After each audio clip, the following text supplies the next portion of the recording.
In spite of the political or diplomatic headaches this could cause, there are preliminary grounds for not ruling out foul play as causing the Iranian president's helicopter to crash days ago, reports the leading independent Persian-language news site.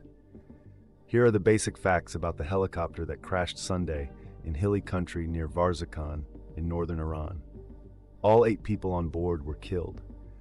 Iranian President Ebrahim Raisi, Foreign Minister Hossein Amir Abdullahian, 2 pilots, a flight engineer, Mohammad Ali Hashem, the ranking mullah of Tabriz, and Malik Rahmati, the governor of the province of eastern Azerbaijan.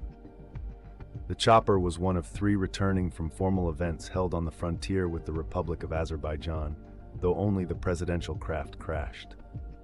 While the exact causes of the incident have yet to be established, there are new elements that might at least strengthen suspicions of foul play. The first is why the helicopters flew at all in thick fog that impeded the view. The presidential helicopter was a Bell Augusta 412, and the other 2 were Bell Augusta 212, which, as an informed source has told Kayhan London, were bought from Canada for the Iranian Red Crescent under President Mohammad Khatami mid to late 1990s, all built in the 1990s. As the president and members of the cabinet lacked newer or safer helicopters for the trip, the Red Crescent transferred these 3 to the presidential hangar at Mehrabad Airport in Tehran. The flight crew, Air Force Colonels Taher Mostafavi and Mohsin Daryanish, and a major of the Technical Corps, Behruz Kadimi, were considered top-notch personnel of the regular Air Force, though reports have identified Kadimi as the cousin of a man jailed for protesting over the police killing of his son in anti-state rioting in 2022. Authorities announced the chopper had a hard landing, though nobody has verified this. Pilots carry out hard landings in particular conditions, with specific protocols that are repeatedly practiced before in mock or simulated landings.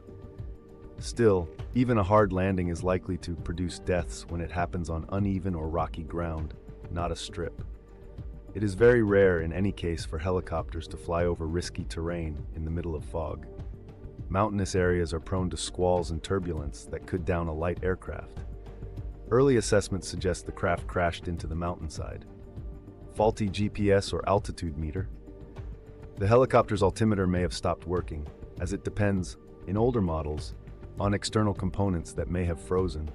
That could have misled the pilots over how high they were flying or their distance from mountain peaks. The same source told this magazine that VIP aircraft in Iran all have digital navigation equipment in addition to the pilot's own tablets. This was the case here, with the pilots likely using satellite-connected programs like Air Navigation Pro or Garmin Pilot app, though the Islamic Republic has no control over their satellite connections. As the crash happened near the frontiers of Azerbaijan and Armenia, it is possible jamming signals might have impeded the satellite connection, though this again requires investigation. An interrupted signal could have delayed altitude and terrain data pilots need to receive in real time. Separately, the Turkish transport minister revealed the helicopter's transponder was off, this being a signaling device that allows its localization at all times. Investigators would have to establish whether or not it had been turned off beforehand or stopped working on the flight. So failure of the navigation system or its obstruction with jamming signals are a possibility as causes of the crash, our source has said. It must have been sudden, as it appears the presidential helicopter's navigation system had a glitch or was blocked by some jamming signal. Our source said it believes crashing into the mountainside could well have followed a failure of altitude or navigation devices. It must have been sudden, as it appears the pilots did not report problems or an emergency, or there are no reports of it. The pilots were in principle able to contact both relevant control towers and the other 2 helicopters. Israel says it wasn't us. On Tuesday, Tehran City Councilman Mohammad Akamiri urged a careful examination of the incident to rule out sabotage, as he told the municipal council, there is talk and reports of matters beyond the weather causing the crash. Political calculations will determine whether Iran would decide to reveal anything about a projectile. Israel has denied involvement, though in separate comments on state television, the country's former foreign minister, Javad Zarif, cited the United States as one of the main culprits as its oppressive sanctions were impeding importation of advanced equipments and spare parts. Our source also says investigators will look into whether or not the three choppers took off together or flew separately, and whether or not they too had technical glitches. They would also check to see if anything had struck Raisi's helicopter, though political considerations will certainly impact on whether or not, and when and how, Iran would decide to reveal anything about a projectile.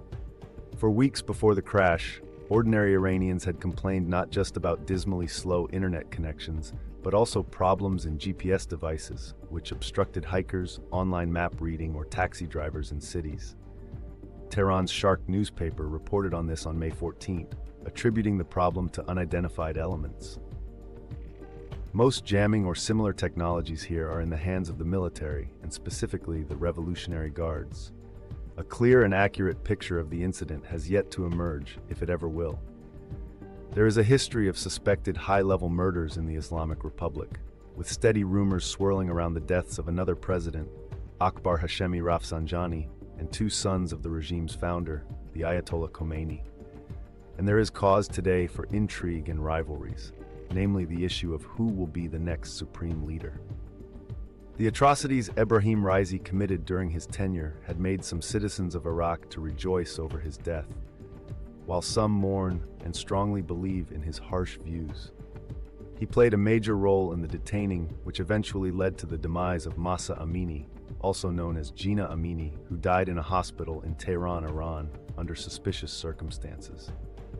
The Guidance Patrol, the religious morality police of Iran's government, arrested Amini for allegedly not wearing the hijab in accordance with government standards. The Law Enforcement Command of the Islamic Republic of Iran stated that she had a heart attack at a police station, collapsed, and fell into a coma before being transferred to a hospital.